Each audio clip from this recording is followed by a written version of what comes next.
Slow motion video looks amazing, and it can really help you to tell a story, to show emotion, or give a new perspective in your videos. In this tutorial, I'm going to show you how to shoot and edit slow motion video. The first step in slow motion is practicing moving really slowly. I'm just kidding, that's a joke. That's so dumb.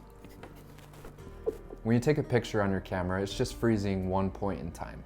When you record video, your camera is actually just taking a bunch of pictures, putting them together, and then it looks like things are moving. The more pictures you put together, the smoother the video looks. Each picture your camera captures is called a frame, and the number of frames that your camera captures each second is called your frame rate. Movies nowadays will usually film at 24 frames per second, which makes the movement look pretty cinematic, and then TV will be at 30 frames per second. So now that you understand frame rates, how do you shoot slow motion video?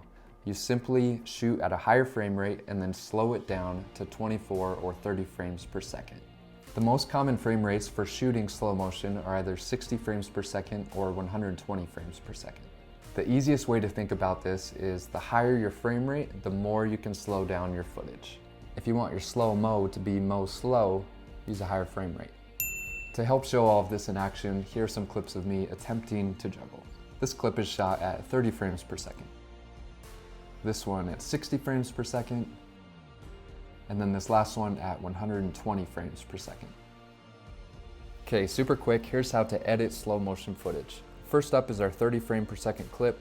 If I click on it and then hit Command R, it will pull up the current speed or rate of the clip.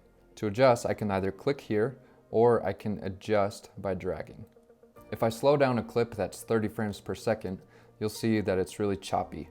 There aren't enough frames to slow it down naturally. Since we're working on a 30 frame per second timeline, we can slow this one down to 50%, since 30 is 50% of 60. Now play it back. Looks great. And lastly is our 120 frame per second clip. You'll see that the speed is 100%, but when I play it back, it's already slowed down. Most cameras will automatically convert 120 frame per second footage into 30 frames per second. Learning to shoot and edit slow motion can add a ton to your videos, and it really is a skill that you should look to develop within your filmmaking. Go out and shoot some slow motion, have fun with it, and we'll see you in the next video.